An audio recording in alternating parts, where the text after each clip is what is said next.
I'm guessing that's lyrebirds. I don't know if you can hear it, but all morning it's been a magical song in the bush.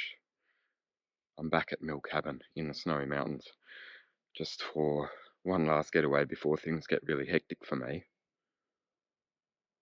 This is Trent Lowe's place that he built with Niki Fisher. I've explained it before.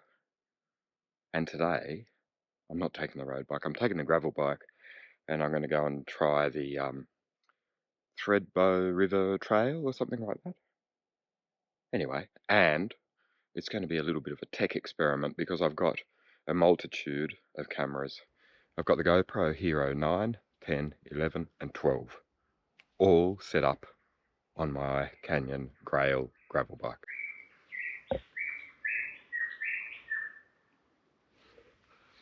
The one that I'm talking to you on at the moment is the GoPro Hero 12, which is new and I'm getting used to it.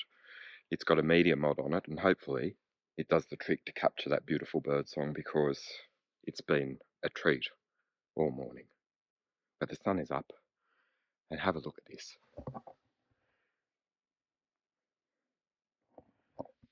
Do you know what that is? It's a signal of a happy day in the mountains because there's not a breath of wind and it might be one of those last days of summer down here. I think my little piece of camera's made the lyrebird a little bit shy.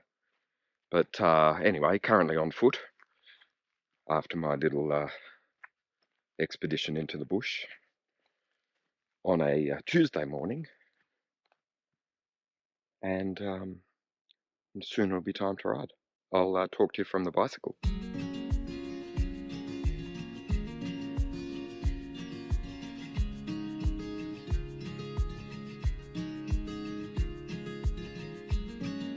As I've mentioned, GoPro Hero 12 there.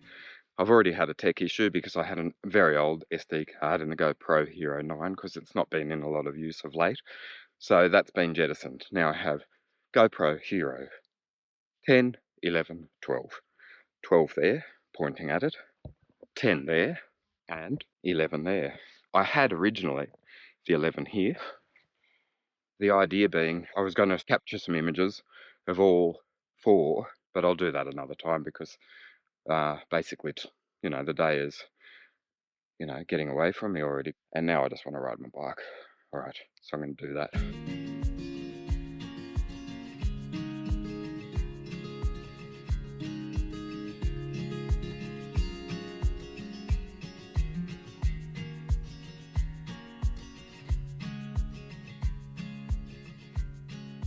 I'm literally 3 kilometres down the road and I've seen deer and echidna and kangaroos, but it's been quite steep downhill and rough roads. It's been a pretty good adventure already. Maybe I should just go home and have a beer.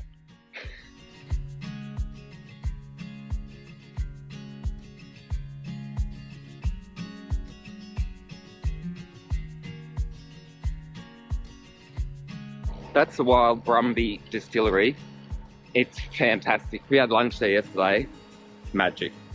And if you like your schnapps and your gin, that's your place to go. So I'm on Wallen-Dibby Road, near Mill Cabin, well 5k away. And now I'm about to hit the Alpine, the Alpine Road. And that goes to Thredbo if I turn left at this little T intersection. But I'm going to go right, and then I'm going down towards Jindabyne, then turning left, going towards Kosciuszko Road, and, you know, a little bit of a trail adventure, all going well. And did I mention bloody amazing weather? Arm warmers down, gilet gone, and settle in for some UV rays robbed. Yesterday was pretty much drizzle all day. We spent the day in the, let's say, in the cloud. Went up to Charlotte Pass. I went there with my wife. We did a little walk along the trails and, you know, along the roof of Australia. And it was beautiful.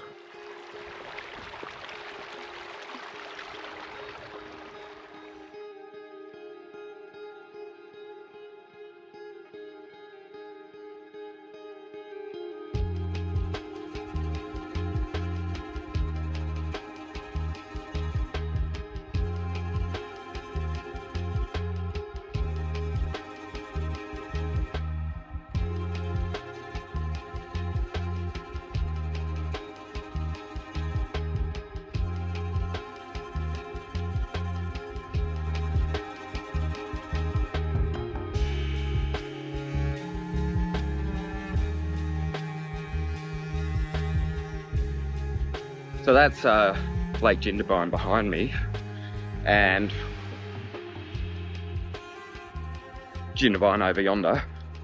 And now I'm on the road to the trout hatchery, which is closed for renovations, like a bit over $7 million being spent to get that all fixed up. So don't visit now because it's not there for your enjoyment. But there's also a this road that I'm on now also leads to the Thredbo Valley Track.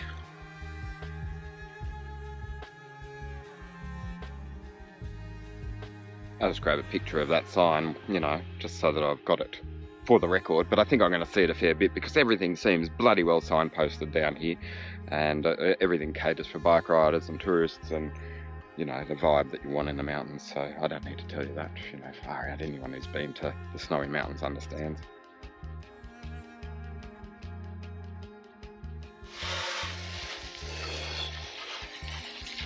I'll finish that and then I'll get pedaling.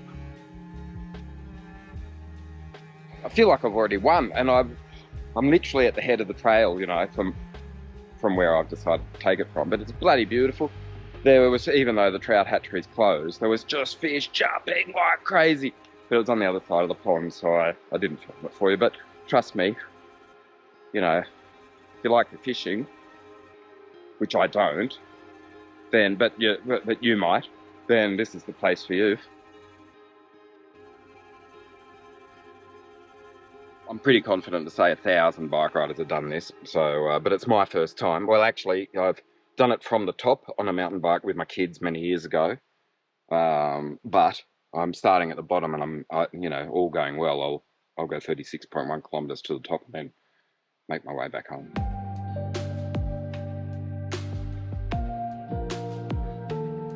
All right, let's go.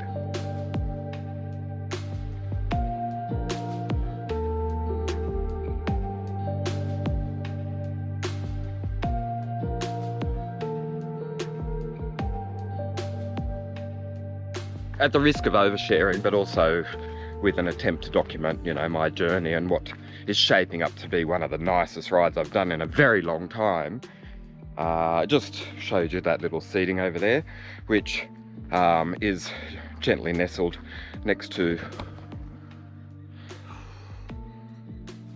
that lovely little vista. And, you know, if you're on the bike, there's a lovely little you know, bike rack for you, just to, you know, to look after your pride and joy while you sit and take in the view and maybe have a snack before you really get going. Now, I also stopped for a reason to do this, to show you that my ride is auto paused. No, just up until this point, it's, let's say, 20 kilometers from my lodging, and about 150 meters of climbing. So I just thought I'd lock that into my brain, so that I understand how far I go and how far I rise. Okay? Is that good with you? All right, shadows everywhere. Bloody beauty, beauty, beauty all around. Zero wind.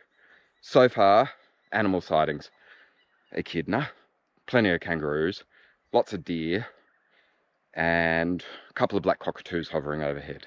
And earlier this morning, the sound of lyrebirds. So I'm ready for anything. And given that it's sort of a coolish beginning and it's going to shape up to be a warmish day, I've got to keep my eye on the track for the old cold-blooded snakes, the reptiles who, you know, are probably just prepping up for a little bit of hibernation, but I don't really know. I'm not a snake expert. Are you?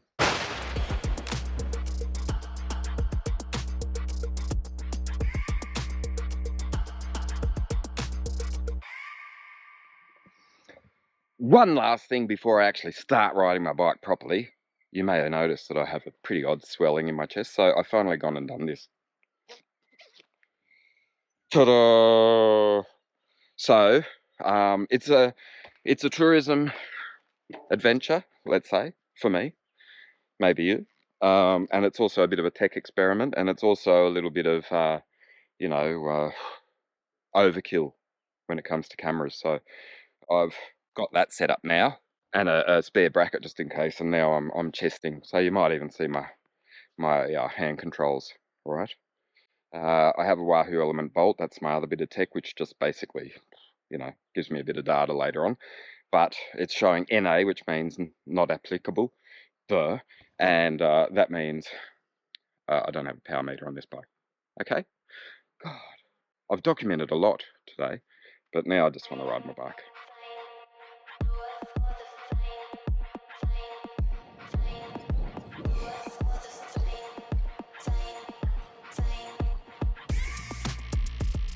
Hey, anyone want to go cycling paradise? I know where to go.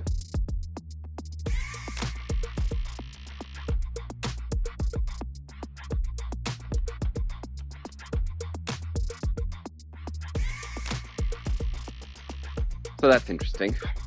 It has been, it's been technical and enjoyable, like totally enjoyable. I'm raised a bit of a sweat, but it's not really exercise because it's basically like a pump track. You're just up and down the whole time. It's bloody beautiful. But if it's about to get technical, shift it into an easy gear, slow it down a bit, Rob. Pacing, not racing. And I'll use that one to capture what the technicalities of this next bit look like. I'd tell you how far I am in, but auto pause is about 25k, so it's about 5k from the trout hatchery or so. Let's say that.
Oh, lyrebird.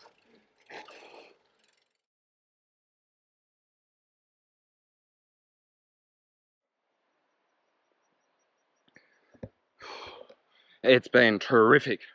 A great ride already. But just there, was the second sort of major animal I've seen. I've seen plenty of little critters, but one was a rock wallaby that scared the crap out of me because it jumped right in front of me as I was going around a tight little hairpin going up a hill. But just there, about 1 minute ago, was a beautiful male lyrebird, and I was panting too much, and it was like, get out of my way, Rob, like far out. I'm just trying to pick away, scratch away at some food on the ground, and here you come along like huffing and puffing. Anyway, it's been a great ride. I haven't gone terribly far, but I think my Thredbo ambitions might be a little bit ambitious, just because, you know, I've forgotten how taxing single track can be, and also I'm here to ride my bike for 1 day. But really, the idea was a little romantic getaway with my loved one. So I better get home for lunch and go and have some yummy trout from the region. Anyway, continuing.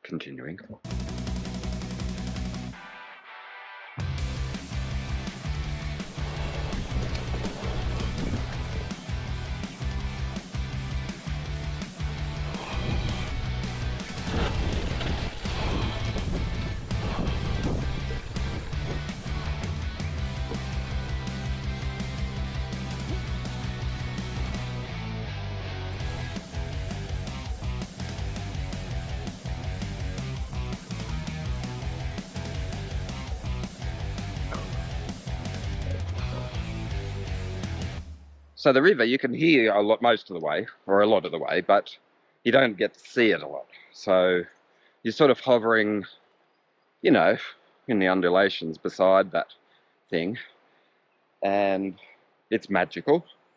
But I haven't been down to the Thredbo River at this point, and yeah, well, that's about it really. I'm about 10 kilometres from Bullock Way, I think it is, or ski tube area, which might mark my turnaround. I'll see how I go. Traffic report until this point: 2 mountain bike riders going the other way, husband and wife. And as he said, yeah, the track's pretty good given the rain from yesterday. And yeah, I agree with that. Yeah, totally.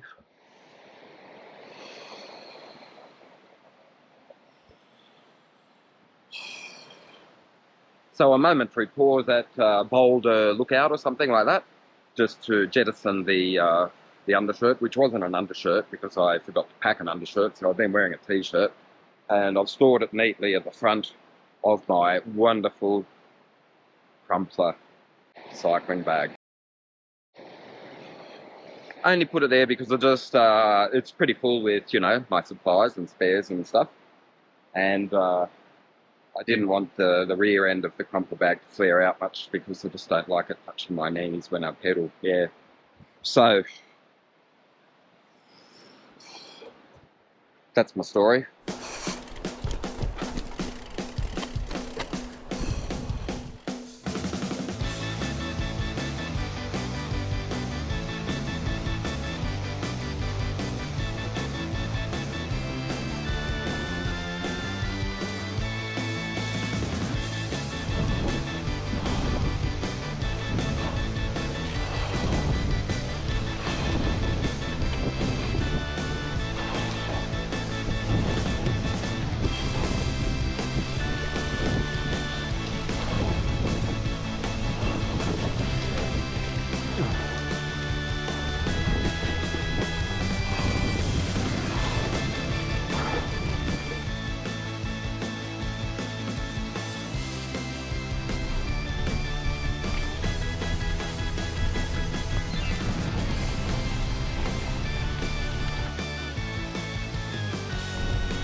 So I would guess that with that sign there, which is similar to the one that I saw at the other end, I would say that the technical stuff that I've just ridden is probably behind me. Well, it is behind me, but I don't know if it's going to be too technical that way now. So I'm closing in on Bullock Flat, ski tube launch station, let's say. And I experimented with a couple of different camera angles with my older GoPros. Interested to see how that looks. Probably a whole lot of foot and cleat and not much else, but whatever, tried it. And it's been really enjoyable. I'm just going to hide my nudity. Hang on 1 second. Yeah, it's manageable. Like if that's sort of more or less the end of the technical, I would say gravel bike, yeah, possible. Like well, I did. In other words, you can do it on a gravel bike. There are a couple of times where I dismounted just for safety's sake, a couple of times where I dismounted on account of I had to. And but it would be a lot more manageable on a mountain bike. You'd ride the whole thing on a mountain bike. It's not technical for a mountain bike. And but you know, like I feel like I've come alive a little bit on account of you know, challenging myself a little bit technically. In other words, you know, just keeping my eyes open and basically keeping the sunnies in the helmet, because although they've got a really good lens for the trail, I really wanted to keep my eyes open. There was only one patch up until this point where I wasn't hidden under the foliage of the beautiful trees in the forest, and that was all of about 200 or 300 meters. So, and in other words, I've been hit with a little bit of UV, but not that much. And traffic report, still just those two mountain bikers. So, can you hear the trickle of the river? I'm going to show you in a minute, and well, in a little while I'll be back on the road and rolling down the hill and going back to base, see my wife, go and have some lunch, and tell her about my ride, and she'll just be like, yeah, sure, that sounds interesting, fascinating, Rob. Yeah, we've known each other long enough for her to not be interested in my cycling stories. But I hope you are. This is the story of my ride on 19th of March 2024. New camera, different bike, different location, and wonderful day on the bike. Great time. I've really enjoyed it. Animals, bit sparse now that the sun's out. I think they got all a bit shy, and they're like, I don't feel like putting on sunscreen today. I'm just going to stay in my hole. All right. Bit sweaty. Getting hungry. All right. Thanks for watching. Talk to you later. Bye.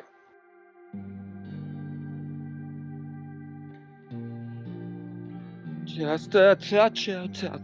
I don't sing John Farnham, but I was almost about to, because it is paradise. I'm pedalling, and the single track here, as that sign alluded to, is a shit ton easier than it was just a little while ago. Well, he says just unclipping to make his way past there without, while still holding the camera. But did you see that stretch of beautiful Thredbo River? God damn, that was beautiful, wasn't it? That's why I said it's a beautiful river. Anyway, so riding one-handed along a little bit of, no, it's actually not that technical, but it's pretty. And I think I can say, do it. Yeah, maybe do it on a mountain bike, but like, if you want to push yourself on a gravel bike, you know, you can. Wrong gear, but I can't change because, as I've said, holding camera. Anyway, I thought I might get another view of that river, but it's gone. It's run away into the foliage. Anyway.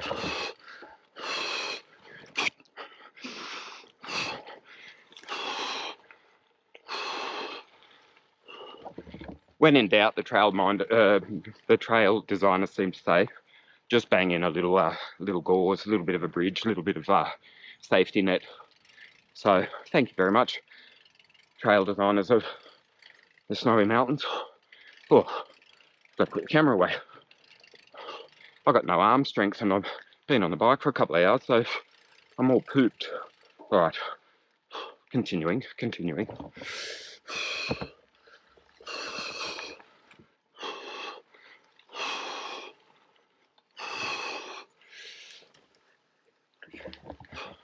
Only time I've almost crashed, one, when that rock wallaby came along and scared the shit out of me, and two, just probably about 10 minutes ago, when a bunch of parrots, I think rosellas, very, very, very, very bright ones, flew just to my left, and I was like, oh, they're beautiful, and almost hit a tree, but I didn't. So life's good.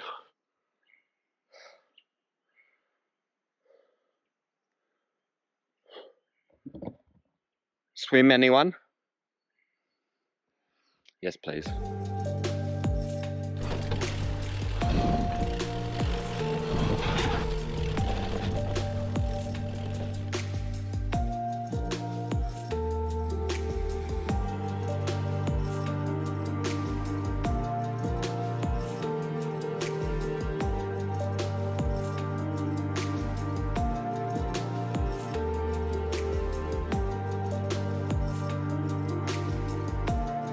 So, I'm back on the road, and it's home again, jiggity jig.